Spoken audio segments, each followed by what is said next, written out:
Bienvenidos a un nuevo programa de A Ciencia Cierta, el programa del doctor Daniel Estambulián. Hoy estamos con el doctor Miguel Equisián. Yo soy la doctora Marita Rosanova y con él vamos a debatir acerca de los males mentales de nuestra época: ansiedad, depresión, irritabilidad. ¿Cómo podemos prevenirlos? Hola Miguel, con vos hace 4 años empezamos los primeros programas bajo mi conducción. Así que, ¿cómo pasa el tiempo, Miguel? Y nos divertimos mucho esa vez en el programa. Así que bueno, hoy dijimos, vamos a ver qué es lo que está pasando, cuáles son los males de esta época. Quizás el patrón básico es el incremento por demás de la ansiedad patológica. La ansiedad, yo estoy cada vez más convencido que es algo normal. Menos mal. Sin ansiedad no podemos vivir. Ajá. Así ¿Y cómo que gracias diferenciar? a Dios podemos con la ansiedad enfrentar la vida. Bien. El problema es cuando desborda, cuando nos fagocita, nos come. Y entonces ahí uno tiene que sobrevivir. ¿Y cómo diferenciar la ansiedad que vos decís se puede vivir con ella y la ansiedad patológica? ¿Qué caracteriza el que Bueno, la ansiedad normal es aquella que aparece cuando uno va a emprender, quiere utilizarla como recurso para cosas nuevas, donde estamos todo el tiempo entrenándonos para eso. El problema es que, a diferencia de décadas anteriores, la cabeza cada vez piensa más cosas en un minuto, y si pudiéramos tener días de 30 horas, estaríamos igual, muy locos, muy acelerados. No podemos hacer tantas cosas al mismo tiempo. Recientemente apareció un prestigioso neurólogo hablando de los daños que provoca hacer en simultáneo tantas cosas, y en este tiempo donde casi que el celular esté incorporado en nuestro lóbulo frontal, es como que festejáramos que podemos hacer varias cosas a la vez, y uno puede encontrar el celular en cualquier lugar. Es un lugar apto para bombardearnos de todo información, esto, de información, de colores, de promociones, todo está muy agresivo y termina siendo muy violento para un cerebro que quiere ayudar. Lo que pasa es que nosotros lo sobrecargamos de tal manera que entonces que se tilde o que se dispare, y entonces esa ansiedad normal aumenta la turbulencia y comienza a hacerse nudos y puede desenmascarar en la personalidad como si fueran cuadros de pánico, sensaciones de muerte inminente que no reconoce una causa estrictamente física, somática, como una crisis de angustia, como un trastorno por estrés postraumático, un cuadro de trastorno de ansiedad generalizado. Como vos nombraste muchas patologías. Sí, son las formas que se manifiesta la ansiedad. Por ejemplo, porque está muy en boga, ¿viste? Recientemente, o hace un tiempito, una cantante, por ejemplo, admitió que a veces no podía salir al escenario porque tenía ataques de pánico. ¿Eso es desencadenado por la ansiedad? Eso es una forma patológica de ansiedad llamada trastorno de ansiedad social, en donde estar siendo el centro del escenario, siendo mirado por todos, auditado por todos, controlado por todos, el cuerpo no lo tolera y da síntomas. Y puede ser que antes lo toleraba porque era una cantante exitosa, de repente tuvo que recluirse, puede aparecer en cualquier momento. Bueno, yo creo que hay una predisposición, hay personalidades que son proclives a tener trastorno de ansiedad, especialmente personalidades rígidas, dicotómicas, que tienen poca flexibilidad, que han crecido en ambientes en donde había que suprimir las emociones, o todo lo contrario, libertades sin límite, personas con gran capacidad imaginativa que no ponen límite, no ponen el pie en la tierra de esas capacidades imaginativas. Todo eso hace que sea un caldo de cultivo, y la exigencia social. Nosotros somos la conclusión de genes y el ambiente, ¿no? Esa mezcla que forma la conducta, la experiencia, los hábitos, y entonces se va manifestando el trastorno de ansiedad generalizado. ¿Eso qué es? Es vivir pendiente todo el tiempo dramáticamente de todo. Recibís una carta y ya pensás que es una citación judicial. Te suena el teléfono y pensás que es una amenaza, y no hay nada de eso, ¿no? Ajá. O alguien pasa por detrás, te toca y vos te movés como si te va a matar, ¿no? O ese hijo que uno le dice venía a las 12 y son las 12:30 y el padre llamando a la policía. Ya está desesperado, Lo que pasa es que también, como vos decís, somos un reflejo de lo que pasa en la sociedad, y con tanta inseguridad, por ejemplo, muchas veces eso ayuda también, ¿no? Sí, por supuesto, es que vivimos una sociedad que está promoviendo este tipo de irritabilidad, que es el primero de los síntomas de los trastornos del humor, ¿no? Ahora, bueno, tenemos que adaptarnos, el problema es cómo, ¿no? Vos mencionabas recién prevención, cómo prevenimos. Sí. El tema es que no hay tiempo para prevenir porque vivimos de urgencia en urgencia y necesitamos hacer esos saltos psíquicos, ¿no? Que trabajamos en terapia, ya sea con psicoterapias y desde el punto de vista farmacológico. ¿Cuándo lo farmacológico? Cuando el cerebro necesita la ayuda, especialmente de neurotransmisores que Dios nos dio en el cerebro, que nos ayuda a tener una relajación natural. Ese neurotransmisor es la serotonina, Claro. que la agotamos precozmente. Es como que estamos marcados genéticamente con un pool, una cantidad para que funcionemos 24 horas, pero nos encargamos de quemarla y entonces, bueno, aparecen los síntomas, ¿no? Bien. Y otra cosa que vos dijiste es que uno podría relajar naturalmente a estas estadías de ansiedad y todo. ¿Qué podemos hacer fuera de lo farmacológico, que eso lo va a indicar el profesional? ¿Qué puedo hacer yo como para bajar esa tensión de todos los días que me lleva a tener la ansiedad generalizada o la irritabilidad? Bueno, una vez que el cuadro se manifiesta, ya se abrió, ya la compuerta del dique se rompió y hay que tener que recibir una ayuda probablemente profesional en sus formas farmacológicas o terapéuticas, pero gracias a Dios hay cosas que podemos hacer antes que la compuerta se abra. Mucho mejor. Y a veces también cuando se abre también. Y en este sentido la ciencia ha demostrado fehacientemente desde el 2014 con estudios basados en, viste, la medicina basada en la evidencia, estudios a doble ciego. Sí. 3 cosas, ya sabemos. ¿Qué dieta es la mejor para el cerebro?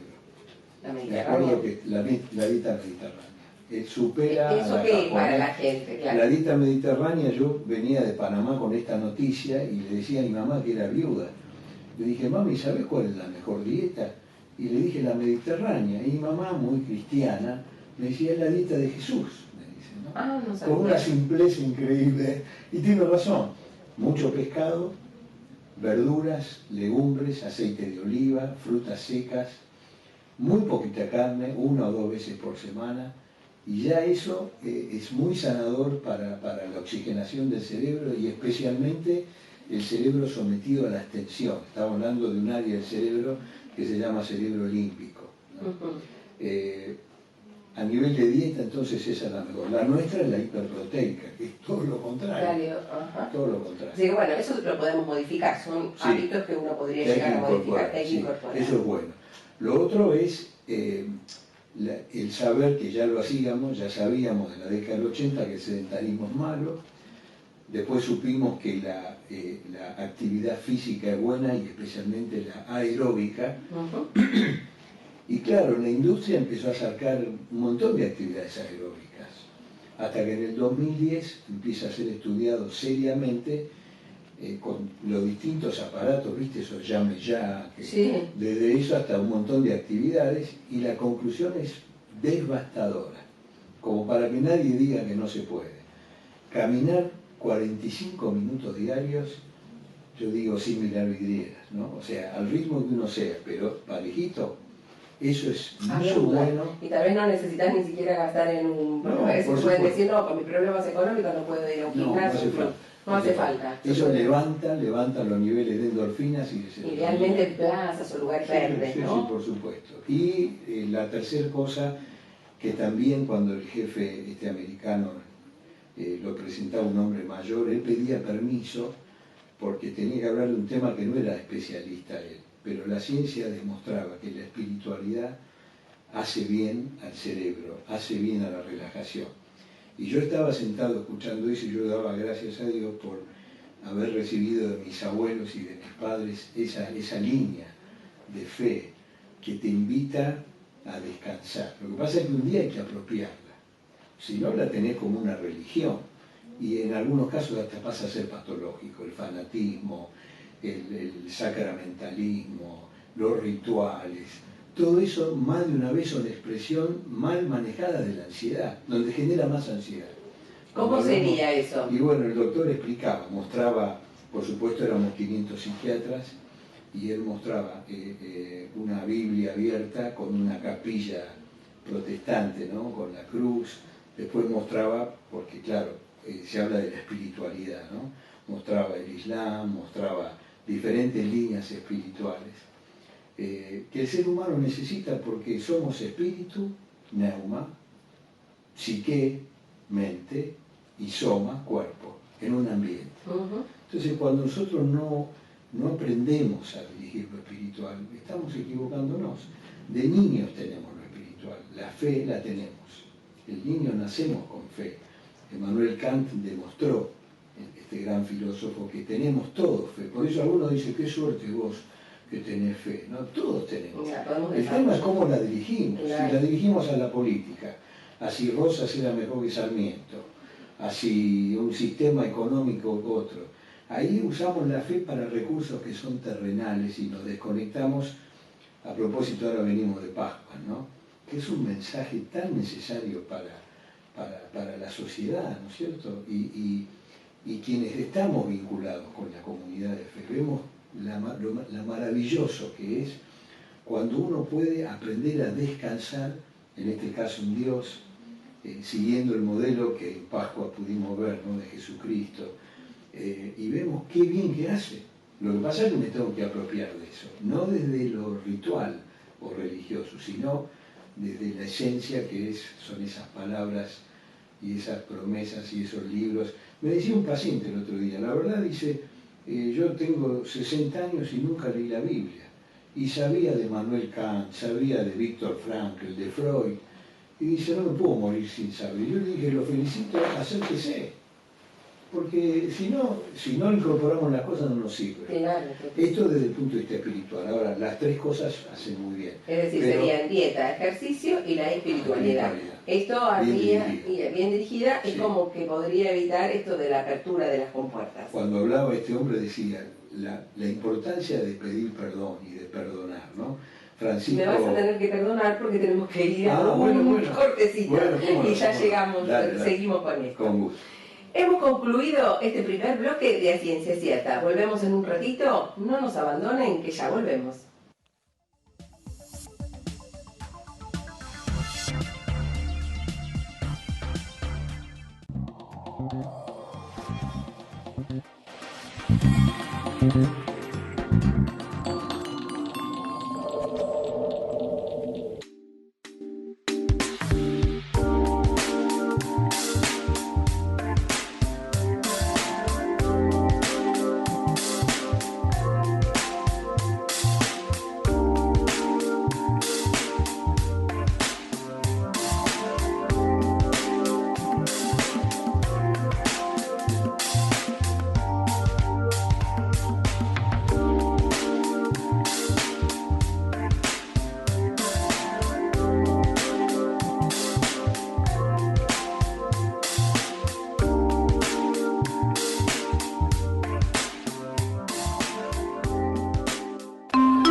Pacientes con destino medicina de viajero, favor de embarcar por consultorio 4.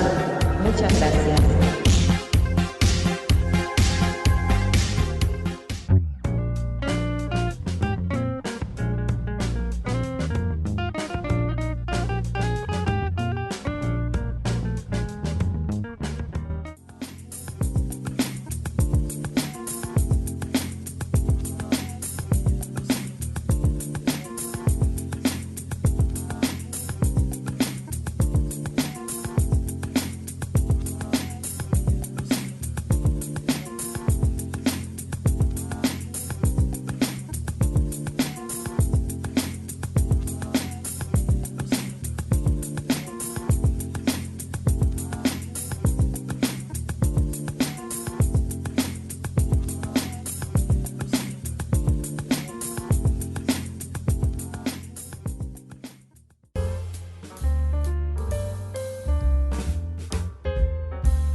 Regresado en este segundo bloque de A Ciencia Cierta, el programa del doctor Daniel Estambulián, y seguimos con el doctor Miguel Equicián, psiquiatra.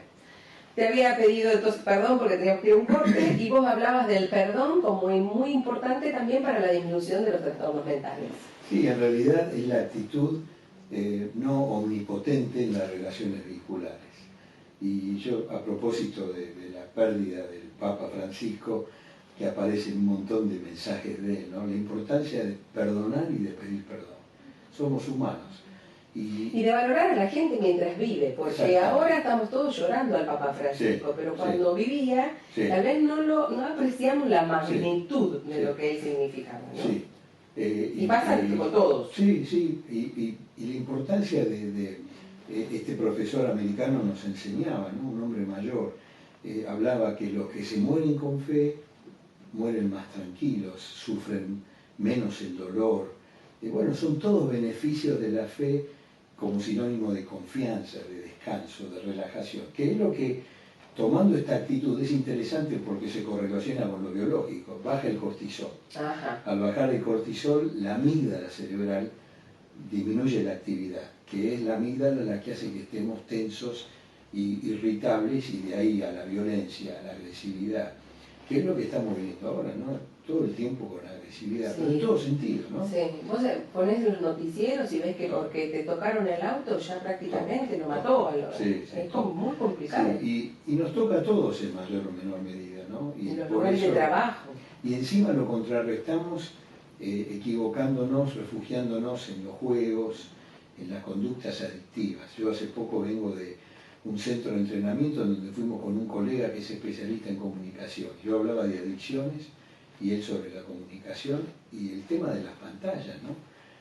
Los daños que traen, las dificultades para el dormir y los cuadros de adicción que vemos en todos, ¿no? Es ir al baño y llevar el celular, claro, es ir acá, llevar el celular, es caminar con el celular. Ahora, el celular es maravilloso y la tecnología, pero hay que aprender a disciplinarlo, ¿no? Comer dejando el celular apagado. Totalmente. Y los padres, eso también hablarlo con sus hijos, ¿no? Porque lamentablemente, sí, como no se los controla, sí, hay muchos peligros como adicciones, ludopatía, sí, etcétera, sí, etcétera, que pueden, sí, entrar a partir de esa pantalla, sí, ¿no? Lo que pasa es que ahí vamos a otro tema, que como terapeuta no puedo dejar de decirlo. Hoy la educación en la familia, la bandera que se enarbola diariamente es la incoherencia de padres e hijos. Entonces, el padre le prohíbe ver televisión al hijo en la pieza y él tiene en la pieza un televisor que es de pared a pared. Y entonces, desde eso hasta un montón de incoherencias, entonces lo que recibe la persona no es la conducta, ¿no? Sino en la inconducta. Y lo otro también es la falta de límites, ¿no es cierto? Sobre todo en el grupo de adolescentes. Por supuesto. Porque para no pelearse, les dejan hacer lo que quieran, sí, y es complicado porque sí, después se pagan las consecuencias de eso, sí, ¿verdad? Sí, y si vos mencionás límite, hoy hay una ideología social muy perversa que quiere empujar a la ideología de otros tipos. Vos decís la palabra límite y casi que tenés que pedir perdón, sí, cuando en realidad el límite marca por dónde ir. Y es el cariño del, claro, padre, del tío, del, claro, que sea, hacia ese chico. Exactamente. No es una cosa punitiva. Exactamente. Y un dato más que es interesante ver, cómo hoy la ciencia correlaciona la realidad que vivimos con la neurobiología. Y sorprendentemente hay dos palabras que el sistema mundo que tenemos quiere que lo confundamos, y de hecho se confunde desde los países del norte para acá abajo. ¿Cuáles son? Felicidad y placer. Ajá. Que no son sinónimos. No son sinónimos. El placer es algo momentáneo, no puede durar mucho. En general algo placentero se disfruta solo, se tiende a que sea egoísta y a no compartirlo porque es mío, es placentero para mí, y tiende a ser adictivo, porque una vez que agotó esa imagen o esa acción o esa sustancia, el placer, necesito más para lo mismo. Eso es porque lo que se activa es la dopamina, que es un neurotransmisor que golpea la neurona y después para que la neurona pueda responder tiene que incrementarse la acción hasta que la neurona termina muriendo. Entonces uno queda esclavo y tiene que así ir enredándose y termina adicto. Y aumentando, claro, la dosis. El placer es necesario, pero es puntual. Lo que es distinto es a la felicidad. La felicidad utiliza la serotonina, que es un neurotransmisor inhibitorio, no estimulador de la neurona, que nos relaja, que tiende a ser compartida, se disfruta socialmente, uno se goza con el otro, y justamente no solamente no es adictivo, sino que invita al descanso y a la relajación. Por eso a veces los psiquiatras usamos antidepresivos serotoninérgicos y la persona nos dice, estoy muy relajado. Y no es un tranquilizante, es porque hay mucha serotonina, hay que frenarlo.